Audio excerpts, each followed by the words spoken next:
Olá, que bom ter você aqui com a gente para mais uma conversa no O Eu Profundo. Hoje, olha, a gente vai mergulhar juntos numa história que dá o que pensar, viu? É a trajetória do Juvenal Silva, que está lá no texto Lógica Egoísta. Uhum. E o ponto central aqui é tentar entender como algumas interpretações de ideias espirituais, sabe, que Uhum. parecem até elevadas, podem acabar levando a gente para um lugar de nação mesmo, de justificar o não ajudar o próximo. Exatamente. É um tema bem interessante. O texto mostra esse Juvenal, né, uma pessoa que, depois de ter contato com os conceitos espiritualistas, ele cria uma visão muito, muito particular sobre sofrimento, sobre o que ele chama de mérito e sobre a responsabilidade, ou a falta dela, né, de estender a mão. Sim. Então, a nossa ideia aqui é desvendar um pouco esse raciocínio dele, sabe? Entender as consequências que a história mostra para essas escolhas e, assim, principalmente analisar aquela perspectiva diferente, transformadora que aparece para ele no final.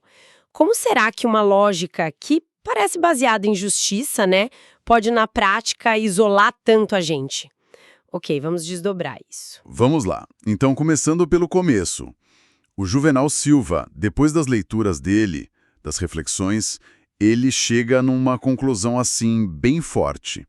As dificuldades, as dores da vida, elas são meio que inevitáveis, sabe? Parte de um destino. Uhum, como algo já traçado. Isso. Ele passa a acreditar firme que a dor é essencial e que cada um, no fundo, tem o que merece. Essa ideia de merecimento vira o centro de tudo para ele. E é aí, né? É justamente aí que a coisa começa a ficar delicada. Porque essa ideia de mérito ou merecimento, que em alguns contextos espirituais tem a ver com causa e efeito, né, ações passadas gerando consequências agora, ela pode ser interpretada de muitas formas. E a forma do Juvenal é bem rígida. Exato. Aí ele começa a se perguntar, poxa, se cada um está colhendo o que plantou, por que eu vou interferir?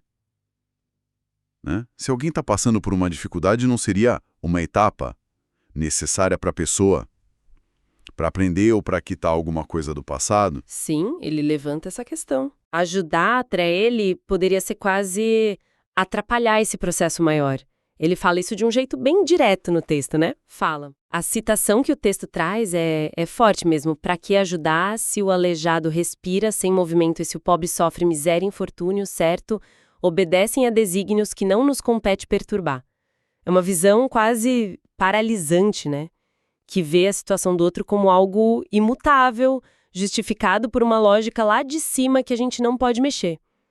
Nossa, E o perigo aí é pegar um princípio espiritual que poderia levar a gente a entender melhor as nossas provações e transformar isso numa desculpa para indiferença com o outro, né?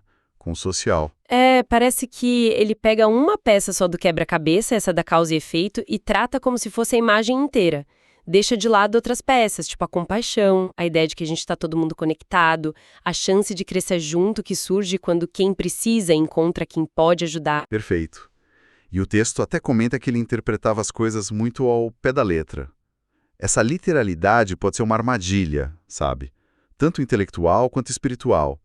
Em vez de abrir a mente para uma compreensão mais humana, mais profunda, que vê as nuances, essa leitura literal fecha, simplifica demais. Sim, E no caso dele, virou um escudo muito conveniente para justificar a própria inércia. É uma forma de racionalizar, né? Usar um conceito que parece elevado para justificar um comportamento que, lá no fundo, é egoísta. totalmente. E ele não fica só na ideia abstrata, né? Ele vai atrás de coisa para reforçar essa visão. Lembra daquela fábula da víbora? Ah, lembro sim, que alguém salva a víbora do frio, põe ela no peito para aquecer e quando ela se recupera, ela pica quem salvou. Para ele, essa história era a prova, tá vendo? Ajudar não adianta ou é até perigoso, gera ingratidão. Claro, é um exemplo clássico de como a gente às vezes seleciona as histórias que confirmam que a gente já acredita, né? O tal do viés de confirmação funcionando a todo vapor. Pois é.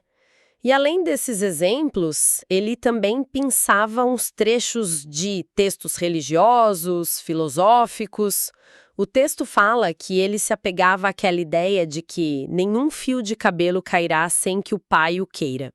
Daí ele pensava, bom, se Deus está no controle de tudo, quem sou eu para tentar mudar alguma coisa? Qualquer ajuda minha seria presunção, né? Tentar corrigir um plano que já é perfeito. Nossa, é uma ginástica mental e tanto, né? Ele usa a ideia do poder divino não para se inspirar a fazer o bem, mas como desculpa para ficar parado. E como isso aparecia na vida prática dele? Olha, a narrativa descreve que ele foi se isolando cada vez mais, construiu para ele mesmo o que o texto chama de uma torre falsa do individualismo excessivo. Ou seja, ele se cercou de conforto material, acumulou bens e se sentia totalmente desobrigado de se envolver com a dificuldade dos outros. Era como se ele dissesse, eu cuido do meu, cada um cuida do seu, e o universo cuida de todo mundo com essa justiça automática aí do merecimento. E quando pediam ajuda para ele, concretamente, como ele reagia? Era com irritação mesmo, explícita, recusava na hora. Não dou. Cada qual recebe o que merece. E pior, ele acusava quem pedia ajuda para os outros de estar cometendo uma invasão de seara alheia. Nossa. Como se o ato de pedir fosse uma intromissão nos assuntos dos outros e nos planos divinos. Uma coisa bem radical. Chega a ser duro de ouvir. E ele ainda dizia que caridade, beneficência, era coisa para o Estado fazer, não para ele como pessoa.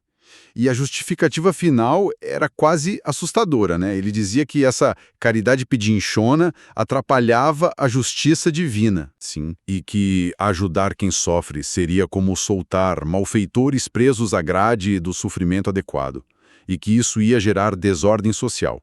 É uma lógica que vira tudo de cabeça para baixo, a vítima vira culpada e a compaixão vira promotora do caos.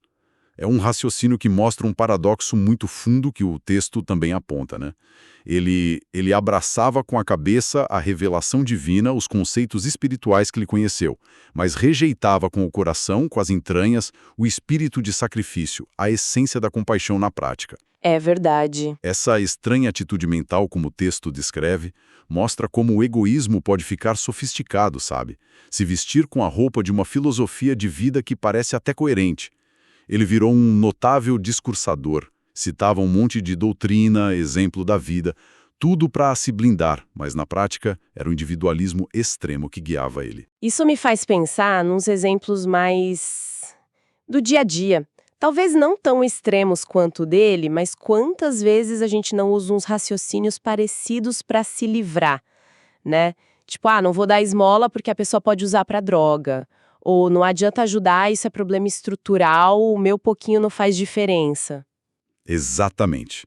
São lógicas que, olha, podem até ter um fundo de verdade em algum aspecto, mas muitas vezes servem mais para acalmar nossa consciência e justificar a gente não fazer nada. É como aquela pessoa que conhece todas as regras de segurança no trabalho, sabe o manual de cor, mas na prática ignora tudo porque acha que com ela não vai acontecer ou que é perda de tempo. Nossa, perfeito exemplo. O conhecimento teórico do Juvenal sobre leis espirituais virou um escudo para o egoísmo dele, não uma ferramenta para construir uma vida mais conectada, solidária. Ele estava tão firme nessa visão que, segundo o texto, ninguém conseguia tirar ele dela. E a história não acaba aí, né? Ela mostra as consequências dessa escolha de vida depois da morte física dele, o que o texto chama de desencarnação. Como essa experiência para ele? É descrita como um aflitivo isolamento. Ele se vê como que envolvido numa coluna de neblina espessa. Uma metáfora forte para a barreira que ele mesmo criou em volta de si, né? Nossa, sim. Ele sente que tem outros seres ali, mas é como se ele fosse invisível. Ninguém ouve ele. Ele chora, implora por ajuda, lamenta a solidão, mas as palavras dele se perdem no vazio. É uma angústia profunda, um reflexo direto da desconexão que ele cultivou em vida. A solidão que ele escolheu vira algo palpável em volta dele. Que imagem! A colheita direta do que ele plantou, né? Isolamento gerando isolamento. Mas a história tem uma virada, certo? Alguém finalmente fala com ele. Tem sim. No meio desse desespero dele, aparece um mensageiro da assistência divina. E o diálogo que vem a seguir é é o ponto-chave da história, onde a lógica do Juvenal vai ser confrontada de frente. Ele se lamenta, tenta justificar o passado, diz que nunca foi criminoso, e a primeira resposta do mensageiro é certeira, usando a própria moeda do Juvenal. Filho, cada qual recolhe o que planta. A árvore do egoísmo não produz flores de cordialidade. Basicamente, a explicação para sua solidão está na própria lei que você tanto citava. Uau! Que reviravolta! A mesma justiça que ele usava para não ajudar, agora explica o sofrimento dele. Mas ele ainda tenta argumentar, né? Tenta. Ele insiste na velha justificativa. Diz que não ajudou mais para não interferir nas provações remissoras dos outros. Ou seja, nos sofrimentos que serviriam para quitar dívidas ou para aprender algo necessário. Ele alega que fez isso para não contrariar Deus. É interessante como ele ainda se agarra nisso, mesmo sofrendo as consequências, né? E a resposta do mensageiro é de uma ironia, assim, sutil, mas demolidora. Sim, de acordo com os mesmos princípios, compreende-se-lhe agora a solidão. É como dizer, então você acredita mesmo nisso? Ótimo. Então use esses mesmos princípios para entender por que você está sozinho agora. Nossa. E aí vem esclarecimento fundamental sobre a natureza dupla do sofrimento. Como assim, natureza dupla? O mensageiro explica que a dor tem funções diferentes, dependendo de quem está vivendo ela. Para quem sofre, a dor pode ser, sim, uma lavoura de renovação. Um campo para trabalhar a alma, corrigir erros, evoluir. Mas para quem vê o sofrimento do outro, a dor alheia se apresenta como uma sementeira sublime. Sementeira sublime. O que isso quer dizer exatamente? Quer dizer que a dor do outro é uma oportunidade preciosa para quem está vendo. É a chance de plantar sementes de bondade, de compaixão, de solidariedade. É um convite para agir com amor. Não é um show para a gente assistir passivamente dando a desculpa do ele merece, mas um chamado para a gente exercitar o melhor que a gente tem. Entendi. O mensageiro até cita o exemplo máximo de Jesus, cuja vida e sacrifício não foram de passividade diante do sofrimento, mas de ação, de entrega total pelo bem do outro. Nossa, isso muda tudo. A visão do Juvenal era só um lado da moeda. Ele só via o lado, vamos dizer, corretivo ou kármico do sofrimento. Ignorou completamente o potencial que a dor do outro tem de despertar o amor e o serviço na gente, que pode ajudar. Fica claro que a perspectiva dele era terrivelmente incompleta. Exatamente. Ele focou tanto na causa do sofrimento, o suposto merecimento de quem sofre, que perdeu de vista a resposta ao sofrimento, que deveria ser a compaixão e a ação.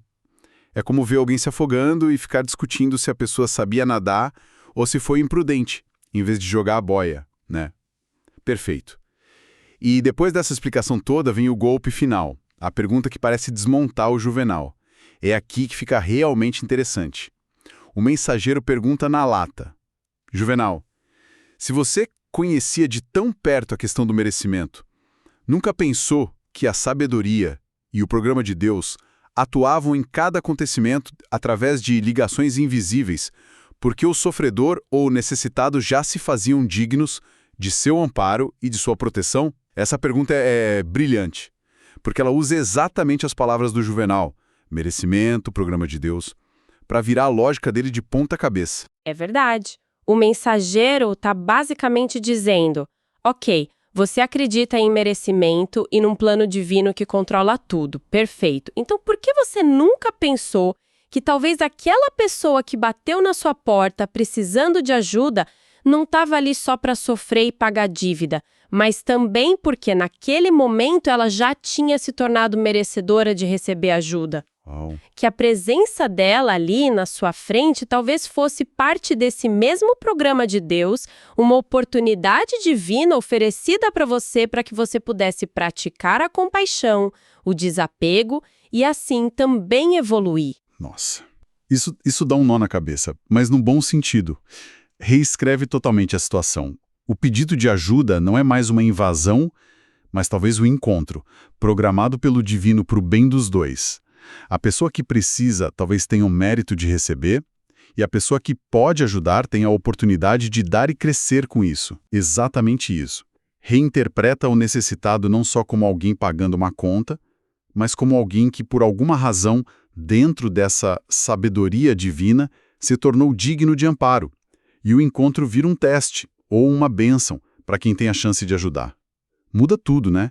Tira o foco do julgamento sobre o passado do outro e põe na oportunidade presente de agir com amor. Muda completamente. E como o Juvenal reage a essa pergunta final? O texto diz algo muito significativo. Ele perdeu o gosto de responder, mergulhou a cabeça entre as mãos e começou a meditar. É o silêncio de quem talvez, pela primeira vez, viu a falha gigantesca em toda a lógica que ele construiu. A meditação pode ser o começo de uma reavaliação profunda interna. Então, o que tudo isso significa? Quer dizer, a gente percorreu essa jornada do Juvenal, de uma interpretação dura, egoísta de princípios espirituais que levou ele para o isolamento, justificado por essa lógica, né? Passou pelo confronto doloroso com as consequências disso, até o choque com essa pergunta que força ele a repensar tudo. Merecimento, sofrimento, compaixão. A lição principal parece ser esse alerta, né? Contra usar ideias espirituais como desculpa para o egoísmo, o tal do spiritual bypassing, que falam, e a necessidade vital de equilibrar o entendimento das leis da vida, como causa e efeito, com a prática ativa, quente da solidariedade. Uma leitura muito literal, muito fechada, pode acabar prendendo a gente na solidão. Perfeitamente colocado. A história sugere que a gente não precisa escolher entre entender a responsabilidade de cada um e praticar a ajuda mútua. São dois lados da mesma moeda espiritual, né? A ideia de que a gente colhe o que planta não anula a nossa necessidade, humana e divina, de ser compassivo. Sim. O sofrimento pode ter uma origem, uma causa, pode ser um aprendizado para quem vive ele, mas a nossa resposta a ele, como testemunhas ou como quem pode ajudar, encontra o maior sentido no amor, na ação. A dor do outro como essa sementeira sublime que o mensageiro falou, uma chance de ouro para a gente cultivar o bem na gente e no mundo. Isso deixa a gente com uma reflexão importante, né? Olhando para nós mesmos, assim, inspirados por essa história. Como a gente costuma reagir, por dentro e por fora, quando encontra a necessidade de alguém? Que tipo de justificativa, talvez mais sutil que a do Juvenal, a gente usa para se isentar, para evitar o incômodo ou o esforço de ajudar? É uma boa pergunta. Será que tem umas lógicas egoístas escondidas nos nossos pensamentos, talvez até sem a gente perceber, que mantém a gente distante? Onde que fica no nosso dia a dia essa linha fininha entre ser prudente, ter bom senso e cair na indiferença que isola a gente uns dos outros e da nossa própria humanidade? Fica aí pra gente pensar, né? Com certeza. Bom, este foi mais um mergulho aqui no O Eu Profundo. A gente agradece demais a sua companhia nessa exploração. Valeu, pessoal. Obrigado pela companhia e até a próxima.